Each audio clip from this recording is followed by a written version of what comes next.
जय श्री राम मित्रों, लोक कथाएं चैनल में आपका स्वागत है। भारत के विभिन्न प्रदेशों, भाषाओं और विदेशी लोक कथाएं सुनने के लिए हमारे चैनल को सब्सक्राइब करना ना भूलें। लोक कथाएं। फ्योली रौतेली, उत्तराखंड कुमाऊं की लोक कथा।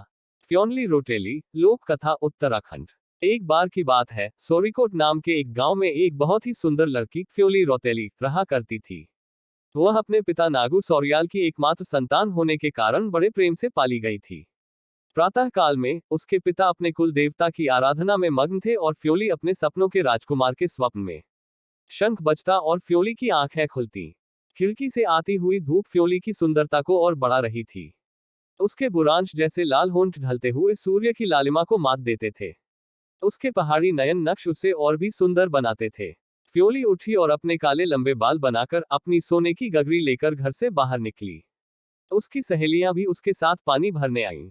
सबने जल भरा और वापस अपने अपने घर चली गई, लेकिन फ्योली हर बार की तरह नहाने के लिए वहीं रुक गई। वह पानी भर ही रही थी कि उसने पानी में किसी और की भी परछाई देखी। वह पीछे मुड़ी, लेकिन वहां कोई भी नहीं था। ऊपर की ओर देखने पर उसने पाया कि एक आकर्षक युवक पेड़ की डाल पर बैठकर फूलों की माला बना रहा है।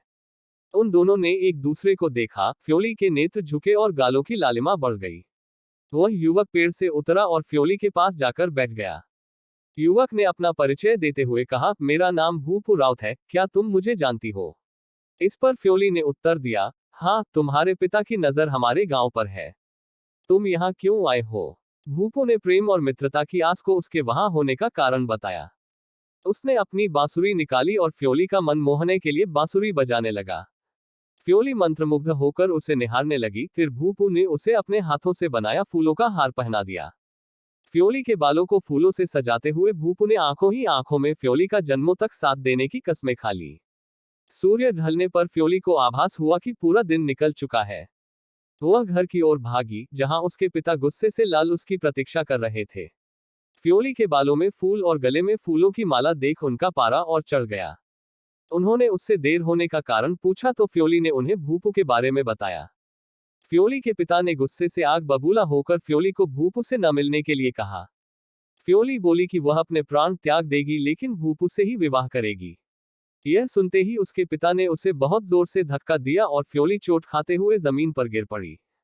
फ्योली अपने प्राण त्याग चुकी थी। उसे मरा हुआ पाकर उसके पिता को बहुत दुख हुआ। यहाँ उसके पिता आंसू बहा रहे थे, वहां फ्योली इंद्रलोक पहुंच चुकी थी। सारे देवताओं को उसके लिए बुरा लगा। इसलिए इंद्र ने उसे वरदान दिया कि धरती पर उसे कोई नहीं भूलेगा। चैत्र मास में उसकी पूजा होगी और सब उसके गीत गाएंगे और कुल देवता की पूजा के समय उसे द्वारा पर रखा जाएगा। धरती पर फ्योली के नाम से एक पीला फूल उगा, जो कि आज भी इस नाम से उत्तराखंड में प्रसिद्ध है।